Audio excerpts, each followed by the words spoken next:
Okay. What's going on, people?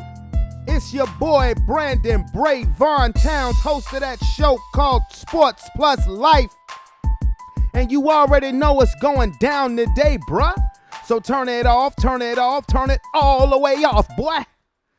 All right, how's everybody doing today? Allow me to reintroduce myself. My name is Brandon Brevon Towns, and this is that show called Sports Plus Life. It's that sports podcast that discuss all of the necessary topics that need to be discussed in the game of sports and also in the game of life. But before we get into anything, how's everybody doing today?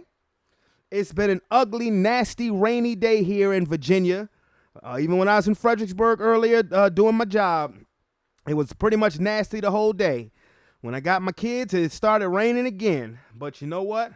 I'm home. I'm chilling. I got one more day of work before I got 3 days off. So, you know, it is what it is. I hope everybody else is doing good. So I will just say this. It's Friday, April 24th, 2020. All right. And, of course, you know we got a lot to discuss. You know we got some things on the horizon. So, you know, without further ado, let's get to it, bruh. COVID-19. Ye old stank-ass COVID-19. Coronavirus! I'm sick of it. You sick of it. The world is sick of it. But some states are starting to say, "Nuck if you buck." Biatch. I mean, we have some things that are transpiring, you know, so to speak. What about the wiener? The state of Georgia has opened up some non-essential businesses and plan on opening up more, or pretty much the rest of them, on Monday. I believe, what is open today? Barbershops, nail salons, some restaurants, and I believe bowling alleys and things of that nature will be open on Monday. As I said, some of them have been open today. The governor of Georgia is saying, you know what? I've had enough. We've been on timeout for a month, and I'm ready to get this economy open back up. You know what? If a couple people die, so what? More people is going to live. That's pretty much what he's going to say. That's pretty much what he's saying. And it's being met with resistance, of course, from the public. But I guarantee you this. While I'm not going to sit here and say that I'm in agreement with opening up, reopening up the state of Georgia, because you're taking a chance. This is almost like a test run. You're taking a chance, because I don't know how you can practice social distancing with the non-essential stuff opening up. There's a way that you can do it. There's a way to do anything. But that's pretty tough. I'm not going to sit here and say that I agree with it, but what I will say is this. As for all of those people who are out there, speaking against the governor of Georgia opening up the state, while the mayor of Atlanta, shout out to her, is saying, no, stay in your home, it's too early. What I will say is this. There will be people who will still stay in their homes, but the majority of the people are not. And I'm just being real. Because what this pandemic has done has changed people's way of life, particularly in this country that we simply do not like. So, do you think for 1 second, like I said, while there are people that are going to be extremely cautious and are still going to stay in the house, and that's probably the best thing to do, because, there hasn't been, a real quote unquote kind of cure, for this outside of self-quarantining, which I, again, will say, I think that it should have been a mandatory lockdown of the whole United States of America. Nothing open, absolutely nothing open for 2 weeks, for 14 days. Everybody keep your ass in the house unless you got to walk your dog. If you're a farmer, feed your animals or take out your trash. Other than that, keep your monkey ass in the house. That's the only reason. But since we didn't have that, now there are a couple of states that's saying, you know what, the hell with this. Life got to go on. Texas is another state that's looking to, you know, essentially open things back up for business. So, I mean, it is what it is, because like I said, what has happened is that this punk ass virus has interrupted our lives, and quite frankly, people in America, well, people around the world, but particularly people in America, are sick of it. Now, I'm still going to say, I've said this whole time, don't live in fear, just live responsibly, be responsible about it. And what I've actually seen is more people not being responsible about it. Like if you have to go to work, if you have not been laid off from actually going to your job, if you're, you know, because a lot of people who are now working from home, but if you're not one of those people like myself who are still going to work, you know, we're taking a risk every day. But I can tell you this, outside of maybe going to the store to pick something up, I'm going home. I mean, I've said it, be responsible. If you still out here house hopping, you ain't being responsible. I'm going to tell it like it is. I don't care who you are. I don't care how you feel about it. You're not, given the severity of this pandemic. Now, what these states are doing, you know, they're saying, to hell with that. Life has to go on. The economy needs to pick back up. We're not going to live in fear. Matter of fact, we're going to show you we're not living in fear. Let's cut this red ribbon down. Ha! Georgia is open. Georgia's open for business. Texas, snip, we're open. Let's do business. You know what? I'm going to be honest with you. I don't give a damn about none of that. Give me my sports back. Now, the UFC does have a scheduled fight in Florida on May 9th. That's 2 Saturdays from now. So, you know, it appears we're moving in the right direction. It does appear that we're moving in the right direction as far as getting things back on track to some form of normality. Is it too late for an NBA season? I don't know. Major League Baseball seems to have a couple of plans in place where they can play. Personally, I don't give a damn because baseball's a joke to me right now.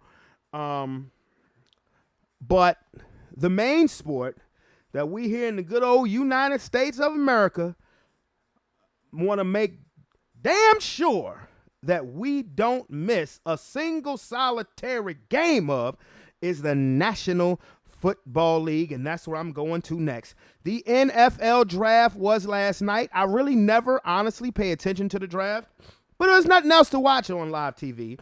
And seeing as how that's what the topic of sports discussions were all day yesterday and Wednesday and Tuesday and Monday and the last 2-3 weeks, I said, what the hell? Now, I fell asleep on part of the first round. I ain't gonna front. I was tired. But I did see what I needed to see. Excuse me, I'm parched. Delicious. So let's get started with the draft. Number one, Joe Burrow was drafted by the Cincinnati Bengals as expected. The Heisman Trophy winner, who is just coming off of possibly the greatest single season in college football history, 60 touchdowns. That's crazy. But he got drafted number one. Number two, Chase Young, the defensive end from Ohio State. He went to the Washington Redskins. Hey, I'm going to tell you this. Look out for the Redskins defense in about 2 years. They are quietly putting together a damn good defense in Washington. Number three, Jeff Okda from Ohio State, cornerback from Ohio State. And the Giants drafted Andrew Thomas, offensive tackle from Georgia. The Miami Dolphins picked Tua Tagovailoa. I don't know if I said that right. I think I did. At number 5. So all of the talk with the Dolphins at the beginning of last season was tank for Tua, tank for Tua, tank for Tua. The Miami fans pretty much wanted the Dolphins to go 0-16, but the Dolphins, like professionals, actually in the second half of the season, went out and played some actually above average football.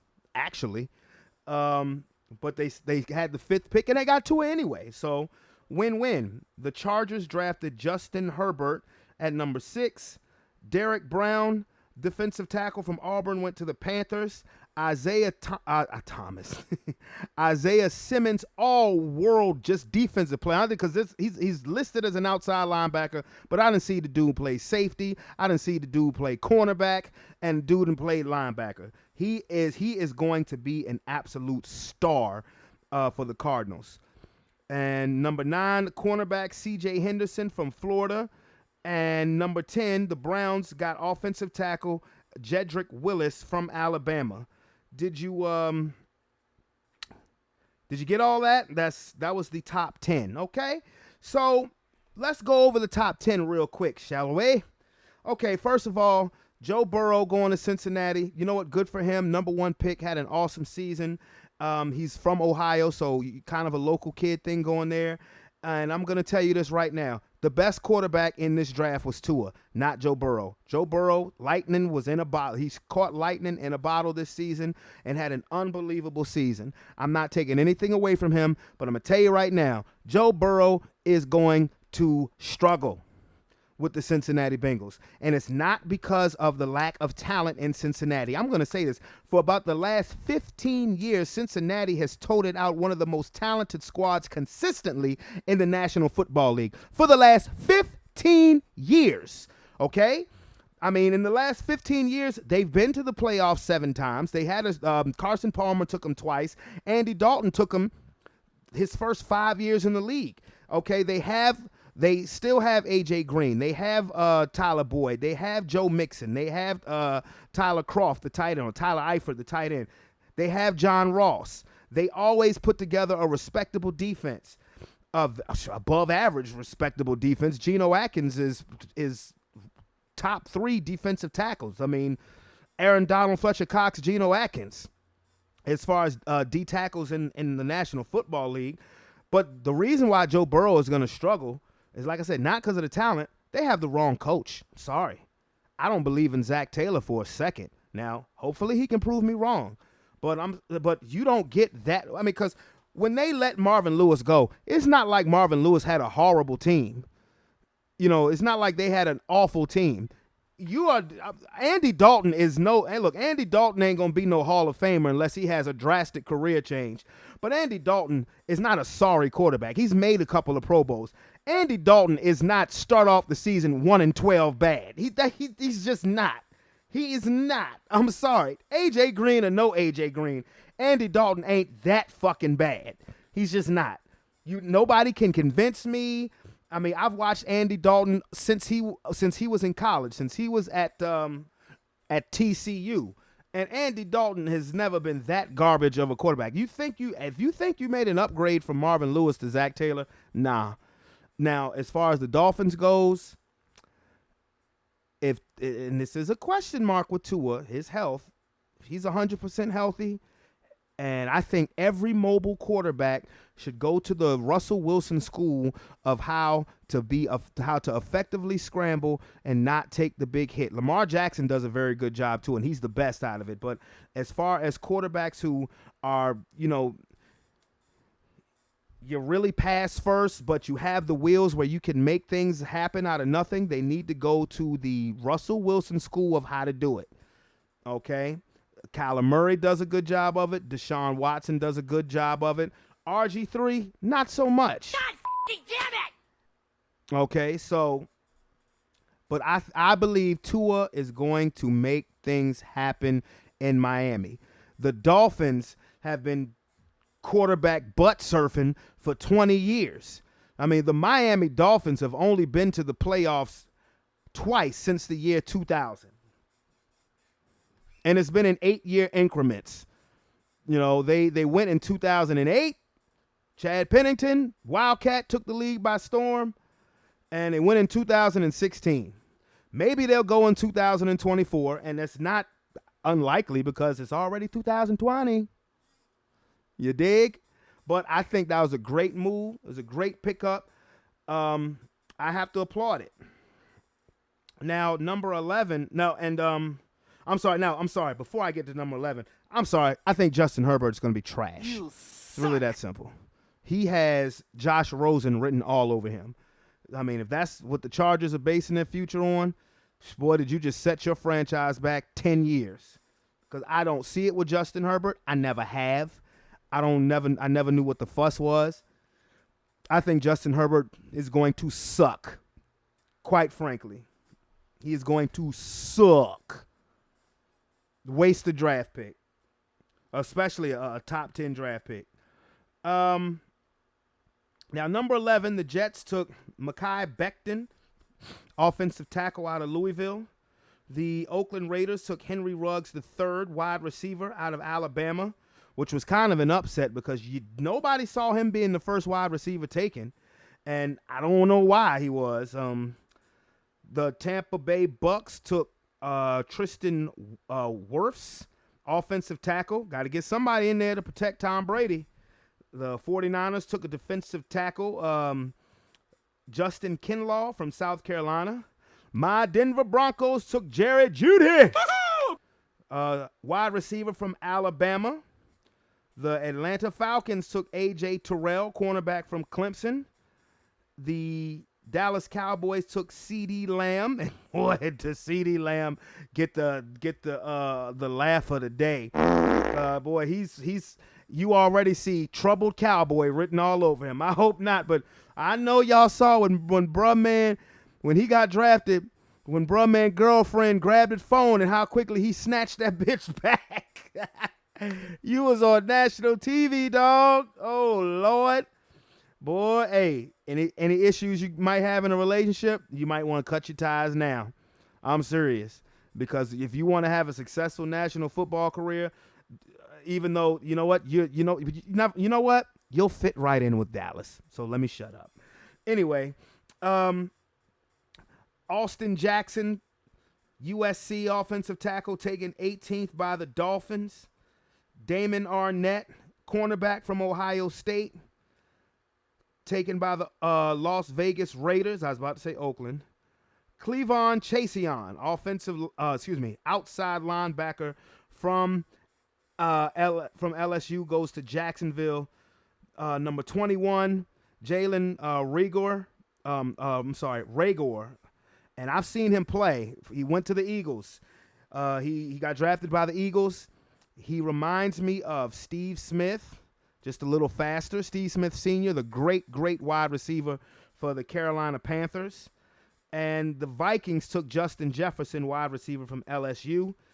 And I'm going to skip some draft picks because, quite frankly, I don't give a damn about those players. But the story of the day, for real, was the Green Bay Packers traded up 4 spots and they drafted quarterback Jordan Love from Utah State. Well now, give me 1 second and I will get into that. First of all, I like what my Broncos did drafting Jerry Jeudy. Another weapon to go with Cortland Sutton and Noah Fant. I still don't understand why we got Melvin Gordon, but you know what? If it's going to put points on the board, I know who's in our division, and it's the reigning defending Super Bowl champion, offensive juggernaut Kansas City Chiefs, who we have not beaten since Peyton Manning was our quarterback. So, yeah, we need all the offense we can get. I'm not going to go into CeeDee Lamb as far as him being drafted by the Cowboys ad nauseum like everybody else did today. I mean, okay, the Dallas drafted CeeDee Lamb. Good for him. Biatch. Congratulations. To me, the funniest thing was you snatching the phone from your chick. That was funny. I don't give a damn if you went to Dallas. Good for you.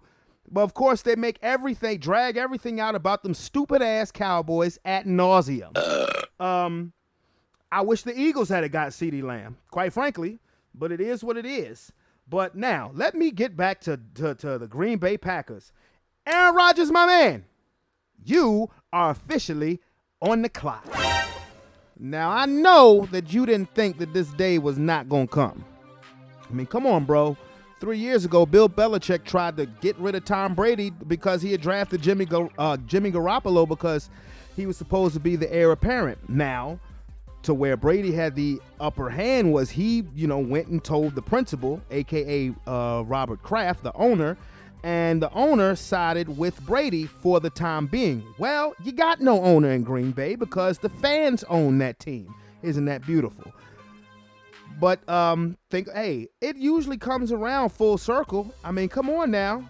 Now, if I was Aaron Rodgers right now, oh yeah, I would be pissed. If I was Aaron Rodgers, this is how I would feel. Fuck you, and fuck you. I mean, really, because I will say this: he is coming off of a season where they were 13-3, and they were one game away from the Super Bowl.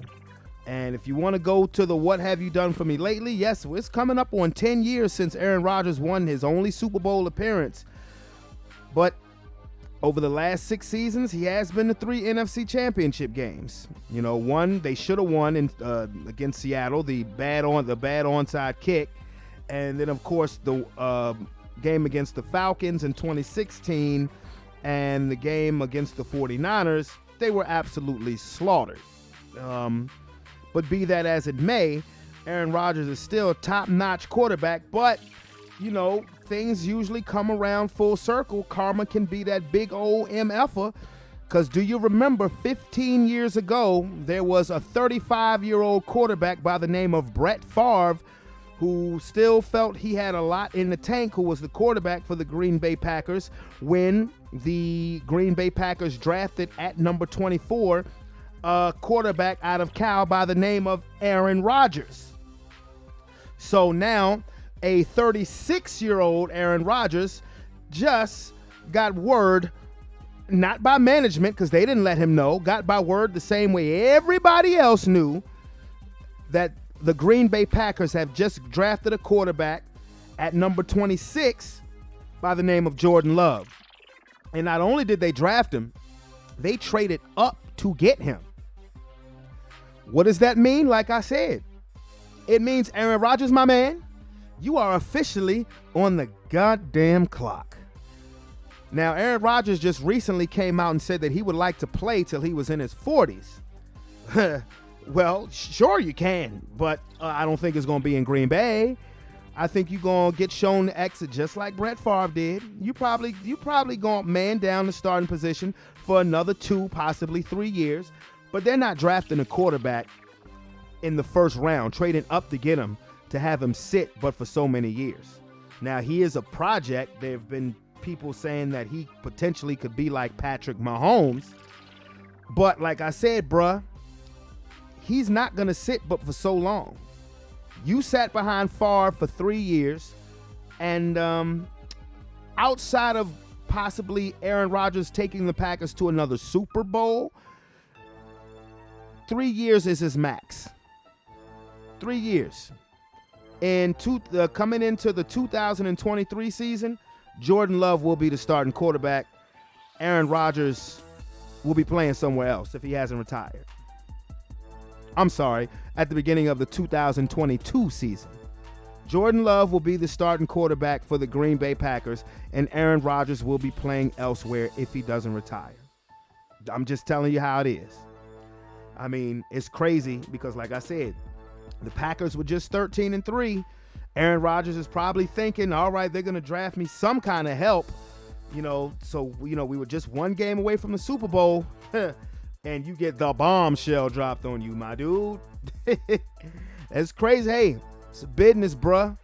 Tom Brady just left the Patriots after 20 years. And he got 6 rings, bro. You got 1, and you ain't won one in a decade. You think you ain't replaceable? You're still elite, yes, but you're 36. It is what it is. You're 36, and now you're not doing what Brett Favre did, which was after like every year for like 3 years straight, he was wondering, oh no, I might retire. You're not doing that because that could wear out quickly. But it's how it is, man. It's messed up. I mean, they should have at least gave you common courtesy of letting you know, but it is what it is. And for Jordan Love, you get a chance to sit and watch one of the best do it. And for your sake, for you to become a better quarterback, you should want to sit behind Aaron Rodgers for at least 2 years. At least 2 years. Aaron Rodgers was drafted in 2005, and 2008 is when he became the starter. So you're drafted in 2020. you want to take them reins for 2022, maybe 2023. So, I mean, congratulations. And I just hope Aaron Rodgers isn't a dickhead to that kid, because he didn't do anything wrong. He just look at your management. But anyway, the draft continues tonight. As a matter of fact, I think it's continuing right now. But also what I want to get into is free agency. Again, boy, the Tampa Bay Buccaneers have just been the talk of the NFL offseason. And you know what? With all of this COVID-19 nonsense and BS, thank God that they've been the talk of the National Football League, honestly. So we already know that, they got Tom Brady, which I predicted. And we got, they got Tom Brady to go along with Mike Evans and Chris Godwin and O.J. Howard and Cameron Brate. And then a couple of days ago, out of the blue, the Tampa Bay Bucs make a trade that brings Rob Gronkowski to Tampa Bay. Now, I'm sure, this happened a couple of days ago. Everybody knows Gronk retired. Gronk did not play football last year in the 2019 season. He retired. He still had 1 year left on his New England contract. Bill Belichick made the trade to Tampa for a draft pick. So now, and as soon as the trade was finalized, here comes Gronk putting on social media, "I'm back. I feel great. I feel better." You know what that's saying? He was sick and tired of Bill Belichick. That's what the hell that was about. Now, I believe him totally when he says that his body needed to rest. He had just taken so much of a physical punishment that his body needed to rest. But mind you, if Tom Brady had stayed in New England, I can't sit here and say that I'm 100% sure that Gronk would have came back to the Patriots, because he looked like he was living his best life. Doing WWE, working for Fox. I thought, well, damn, because he's only 30 years old. I thought, well, damn, maybe he really is going to hang it up. Maybe he really is done. But he's not. He's now Tampa Bay Buccaneer. And, of course, Tampa Bay Buccaneer fans are going crazy. They're having orgasms and whatnot. And New England Patriot fans are the ones who haven't ran under a bed and hid are just saying, well, we got 6 rings. Fuck it and fuck you too. So that's probably what Patriot fans are saying. And, it is what it is. Because that's crazy. Now, if I was Belichick, I would have tried to at least get one of them tight ends. I would have tried to get O.J. Howard in return. I don't know if he's going to be the odd man out. I would be shocked if they kept all 3 tight ends. But if I were going to get rid of a tight end, to me, it would be Cameron Brate. I would get rid of Brate because O.J. Howard is so gifted. O.J. Howard is one of those tight ends that can catch an 80-yard touchdown pass. Like, he can, you have the ball on the 20, you throw it to about your own 40 or 45-yard line, and O.J. Howard has the speed where he can run the other 55, 60 yards to the house. One of Tom Brady's best, most effective years was in 2011 when they went to the Super Bowl and lost to the New York Giants, when they were running predominantly a 2 tight end set with Rob Gronkowski and Aaron Hernandez. And now Gronk was the more bruising tight end, but Aaron Hernandez was so freaking athletically gifted that you could do so much. So if I were Tampa, I would let Brate, if you want to part ways with one of those weapons, I would part ways with Brate, not Howard, because I don't see, Gronk is going to have to get into football shape. I don't see him. He may not be. You don't know what Gronk you're getting. You really don't. You don't. But again, for the Tampa Bay Buccaneers, I'm going to say this. I think your highest point, your ceiling, is this coming up season. That's your ceiling. Your ceiling is this coming up season. You're going to have a 43-year-old quarterback. He's going to be injected with life. This is a new situation. It's a new start, a new journey, a new beginning. But he is 43 years old. This will be your ceiling.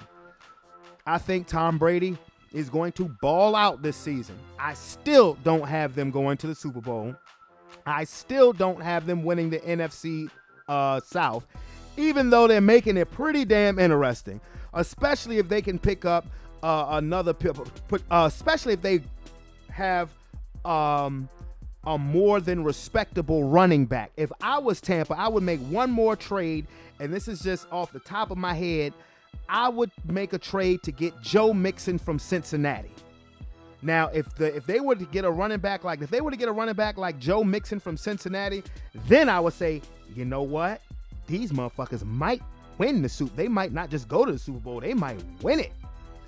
But they're still lacking on a running game.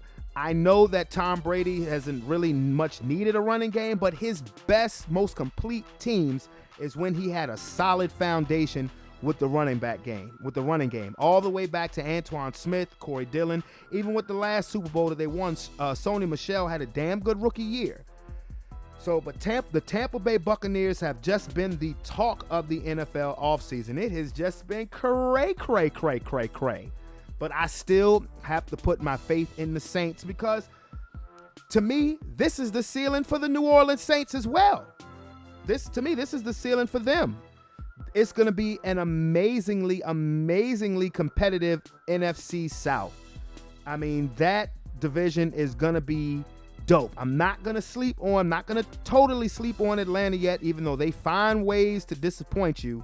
But I truly believe that Matt Ryan is going to step his game up because, he knows that he's got the creme de la creme. Even if they're old, they're still getting it done. And he's an NFL. Hey, he can say I'm an MVP too. He got that one up over Drew Brees. Drew Brees ain't never won a league MVP. Matt Ryan has. Okay. But hey, Drew Brees can say, hey, Matt Ryan's never won a Super Bowl. I have. I'm a Super Bowl MVP, biatch. But anyway, so I hope everybody is good. I hope everybody is safe. So where the buzzer. Okay, I know this was a much shorter episode than usual. But I didn't want to get into the Jordan documentary today. I'll get into that next week because by that time we'll have 4 episodes because the Jordan documentary might need its whole damn show. But anyway, if you are not part of the Sports Plus Life family, just definitely go ahead and click that subscription button. It's on my YouTube page of It's on my YouTube page of Brevon Towns. Plus, I put a lot of DJ mixes on there. Just if you want to kick back and listen to some music. But this has been another episode of Sports Plus Life. I'm definitely gonna hit you guys back in a little bit. I'm out. Peace.